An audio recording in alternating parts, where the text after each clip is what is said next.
Thanks for staying with us on Channels Television and a warm welcome to you. This is News at 5. We start off with the Department of State Services. The DSS has filed fresh terrorism charges against two senior commanders of Ansaru, a terror group said to be linked to Al-Qaeda, over their alleged role in violent attacks across Nigeria. The suspects are Mahmoud Usman, also known as Abu Bara, and Abbas Mukhtar, who is described as the Emir of Ansaru, and his deputy Mahmoud al-Nigeri, also called Malam Mahmouda. They were recently captured during security operations. According to the DSS, the charges against them include leading a terrorist organization, funding its activities, recruiting members, and planning violent operations nationwide. The two men are alleged to be behind the July 2022 deadly attack on Kuje prison, where more than 600 inmates, including Boko Haram suspects, escaped. The arraignment of the suspects, according to the Department of State Services, is expected soon at the Federal High Court in Abuja. In Bayelsa State, the police command has paraded 3 young women arrested in connection with the assault of Miss Nancy, an incident that went viral after footage of the attack circulated on social media. The disturbing video, which sparked widespread outrage, shows Miss Nancy being physically assaulted and humiliated by the suspects. According to the Commissioner of Police, the arrests were made swiftly through intelligence gathering and assistance from members of the public. The suspects were apprehended following a police appeal for information on their whereabouts. While 3 are now in custody, 1 suspect is still at large. The perpetrators of the grotesque video out there on the harassment and trauma caused on the citizen, a girl child. Out there are the 3 characters involved in the dehumanization, abduction, and attempted murder of the young girl. When we put out a satellite on these citizens, people willingly gave us information. Even as at the last hour, while reviewing the situation, a call came in that one of them is still at large. The ones in our custody already, the person that recorded the dehumanizing act is there. The enforcer of the brutality is also there. The person that called and coaxed her to come to the venue of her trauma is also there. So what you were working on is conspiracy to commit murder, abduction, cyber stalking, cyberbullying, and ancillaries of other crimes that investigation will unearth. So let's tell you about the warning from the Lagos State government that urgent action needs to be taken against the rapid deterioration of the Lagos Lagoon to avoid environmental and social catastrophe. These concerns were reiterated by the Commissioner for Waterfront Infrastructure Development, Dayo Bush Alebioshu. Now, he made the comments during the press briefing ahead of the Made in Lagos State Waterfront Summit, holding on September the 11th this year, designed to spotlight the increasing pressures on the Lagos Lagoon, stimulate informed conversations, and generate sustainable solutions. The Commissioner revealed that coastal erosion has already swept away some Lagos coastal communities, including Idotun village in Ibejuleki, displacing families and destroying livelihoods. He, however, noted that this challenge is not unique to Lagos alone, citing Keta municipality in Ghana as another West African coastal area currently battling similar devastating erosion. In order to address the challenges, he says the ministry is working on a comprehensive bathymetric and hydrographic survey to determine overdredged and underdredged areas, with locations such as Ibeshe already identified as heavily impacted by illegal dredging activities.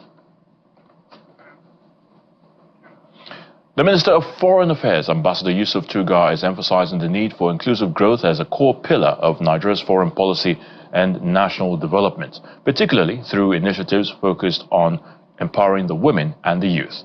Ambassador Tuga stated this during the Gender and Inclusion Summit 2025 organized by the Policy Innovation Center in Abuja. The Policy Innovation Center is a non-profit organization that aims to promote inclusive development in Nigeria through policy innovation and behavioral insights. Been here for about 8 months. This is the Gender and Inclusion Summit 2025, a renewed call focused on accelerating an inclusive society held in Abuja. It is organized by the Policy Innovation Center. The summit brings together top government officials, diplomats, development partners, and civil society groups, among other dignitaries. The theme of the summit is New Voices and New Approaches for Accelerating an Inclusive Society. It is organized to mark this year's summit on gender equality and inclusion. You're welcome. In his opening remarks, the Minister of Foreign Affairs, Ambassador Yusuf Tuga, emphasized inclusive growth as a core pillar of Nigeria's foreign policy. This framework, encompassing development, demography, diaspora, and democracy, reimagines Nigeria's global engagement, prioritizes the inclusion of women and youth. As a direct outcome of this vision, our diplomatic efforts now include the Regional Partnership for Democracy. The issues raised by the minister dominated the conversation during the plenary session, which was moderated by the Executive Director of the Policy Innovation Center, Dr. Osasuyi Dirisu.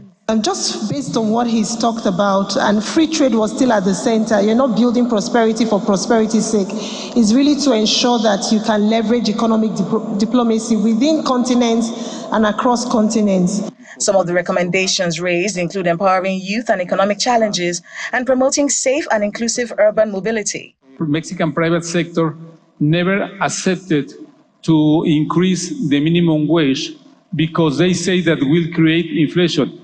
In 8 years, minimum wage has been increased 110% without harmful the economy, without creating a problem in the inflation. If we want women to participate and women to be involved, we have to be intentional and deliberate about creating the space for them to be able to do so. And we have a lot to learn from Ghana's gender procurement model in so doing. Philanthropy is extremely necessary to catalyze ecosystems, make different players come to the fore, and most importantly, to invest in policy development. The consensus here is that gender equality is not only about women's participation in governance, as experts believe that such efforts will be beneficial to the society in general.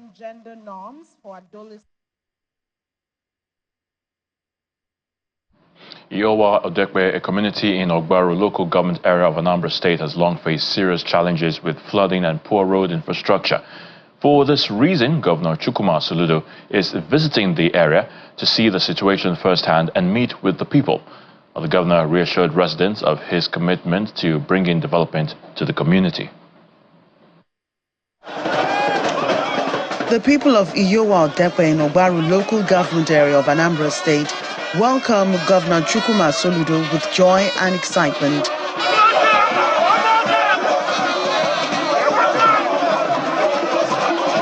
Despite the presence of high-rise buildings, the community struggles with poor road networks. The people hope that the visit will finally bring solutions to their long-standing flood and road problems as they join him to walk through potholes and muddy water. They share their challenges with him.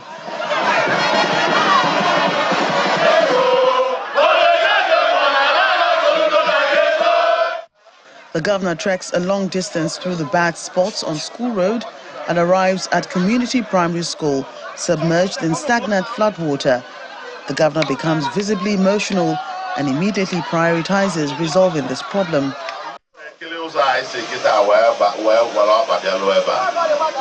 I was looking at the road I trekked from to this place. Does it look good? Your vehicles have really suffered wear and tear, and those walking on foot suffer the flood. I'm here to walk around and see things for myself. After this tour, I don't need to talk much because the solution is here. Solution has come to Iowa.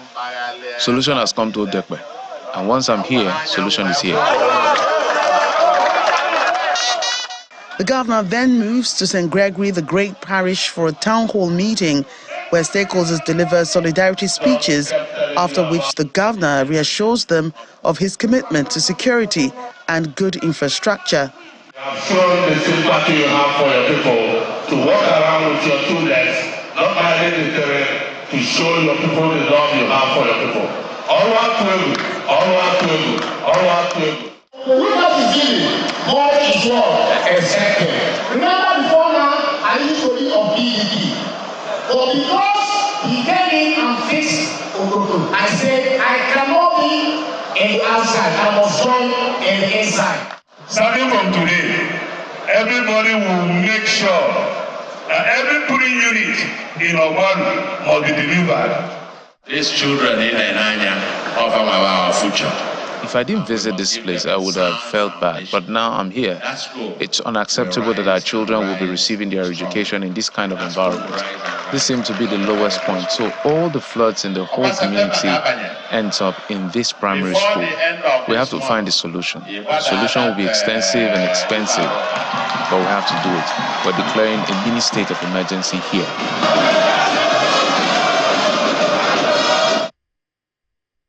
The people heave a sigh of relief, confident that they now have real solutions to the problems in their community.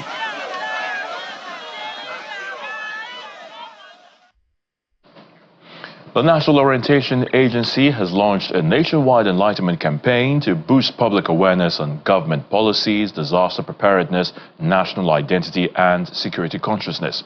At the flag-off ceremony in Owerri, the Imo State capital, the Director General of the agency, Mr. Larry Issa Onilu, represented by Ms. Teresa Madukwe, says the campaign is aimed at tackling challenges caused by a lack of information and awareness across the country. Our correspondent, Itokwe Kute, reports.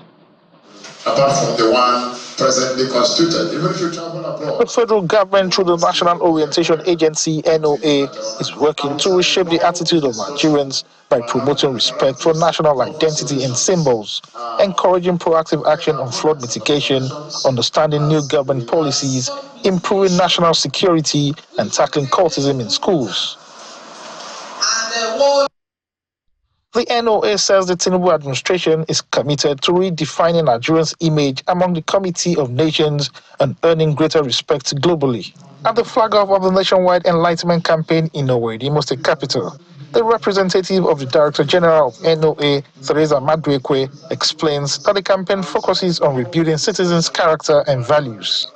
The Nigerian identity and national symbol sensitization will focus on campaigns aimed at familiarizing the public with the current national anthem, unity and patriotism campaigns. These campaigns will also promote adherence to right attitude towards national symbols, the flag, the naira, the Nigerian passport, and much more. For the Imo State coordinator of NOA, Mrs. Stella Oparugo, the campaign will promote security awareness, patriotism, and respect for Nigeria's national symbols. This campaign is built on 5 key thematic areas: the national identity and symbols, flood mitigation, government policies, programs and activities, national security, which we know is apt, and combating extreme sign-out practices. Through this initiative of character rebirth, NOA hopes to strengthen the bond between government and citizens, ensuring that Nigerians are better informed, engaged, and empowered. Itokwe Kute, Channels Television News. The Kogi State government has reconstituted a 26-member drug control committee in line with the National Drug Control Master Plan 2015 to 2019 to tackle drug abuse and its attendant problems. Launching the committee on Thursday, the secretary to the state government, Mrs. Folashade Arike Ayoade, said the rising menace of illicit drugs made the move expedient.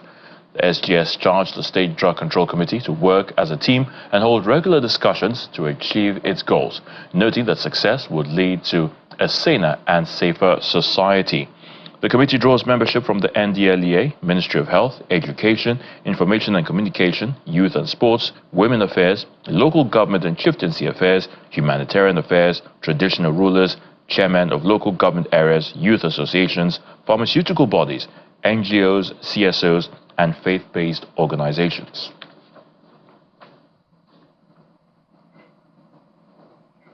The Northwest Development Commission, the NWDC, has begun the process for the signing of a $200 million Memorandum of Understanding to boost crop and livestock production in the region. The tripartite agreement between the Commission, a Chinese firm, and another local firm also targets the empowerment of the youth and women in mechanized and commercial farming.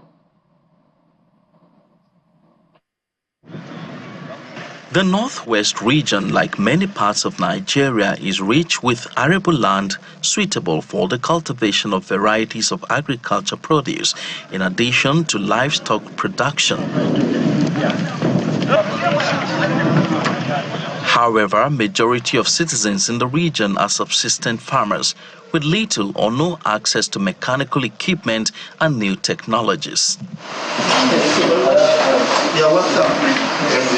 The Northwest Development Commission, one of the new agencies established by President Bola Tinubu, is engaging investors to change the narrative with a memorandum of understanding which seeks to invest $200 million United States dollars for agricultural development and commercial farming initiative in the region.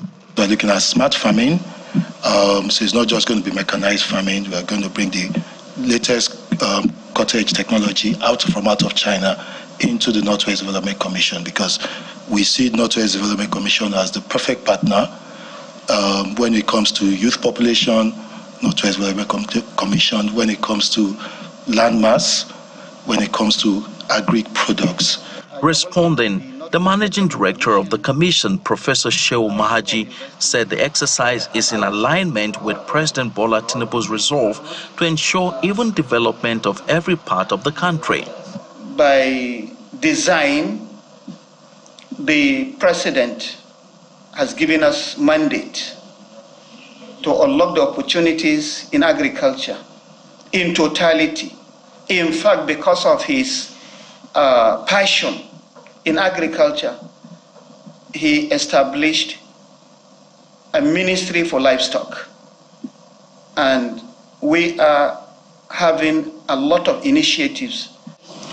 Yes. The Northwest Development Commission management also met with a team of investors to discuss ways to enhance power supply to small businesses in rural communities in the region. Emperor Simon, Channels Television News. The Ebonyi State government is set to recover its share of dividends from the Nigeria Liquefied Natural Gas (NLNG) and other unremitted oil revenues dating back to January 1999. Now, the State Commissioner for Information and Orientation, Mr. Ikewa Omebe, made this known while briefing journalists in Abakaliki, the state capital. He explained that as a shareholder in LNG, the state is entitled to the Federation's dividends and other outstanding revenues. Mr. Omebe added that the State Executive Council, led by Governor Francis Nwifuru, has approved the hiring of a consultant in the oil and gas sector to help the government track, reconcile, and recover the funds due to the state. Ebonyi State, as one of the subnationals in Nigeria, is a shareholder in Nigerian liquefied natural gas, hence is entitled to the Federation's Nigerian liquefied natural gas dividends and other unremitted oil revenue. It is therefore imperative to review, reconcile, and recover amount due to Ebonyi State from the Federation's NLNG dividends and unremitted oil revenue to the state from January 1999 to date. The technicalities involved needs a consultant who is conversant with the operations of oil and gas industry. Pursuant to the request, action for the needed expertise, ESCO approved Tiaras White Consult Limited to undertake the review, reconciliation, and recovery of amount due to Ebonyi State from the Federation's Nigerian liquefied natural gas dividend.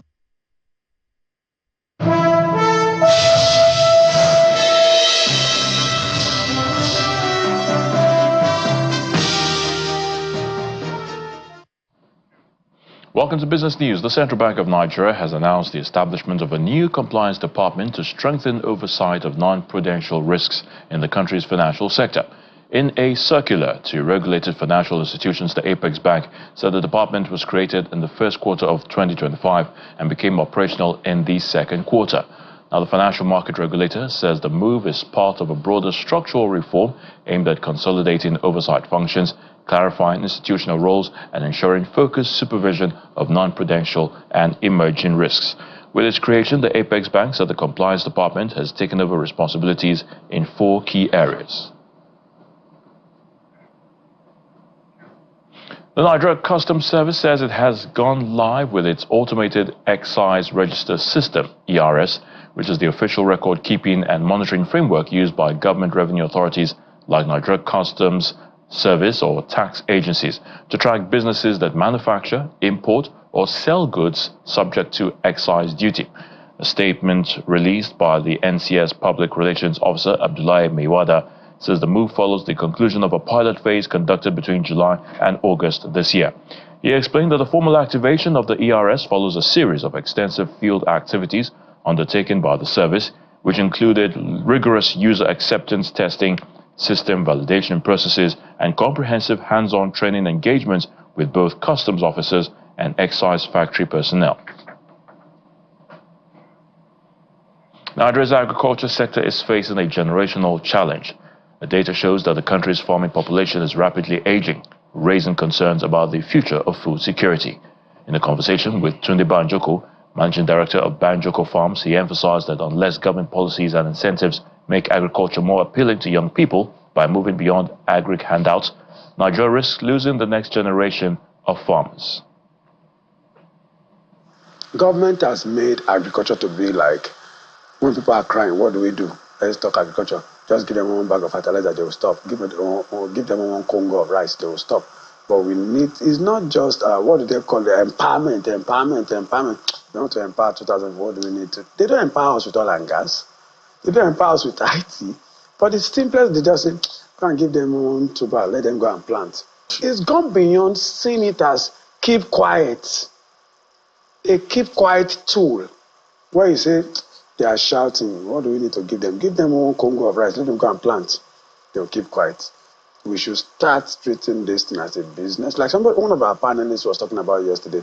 You go to the US, especially and Canada, and you see massive farms owned by an individual, 5,000 acres.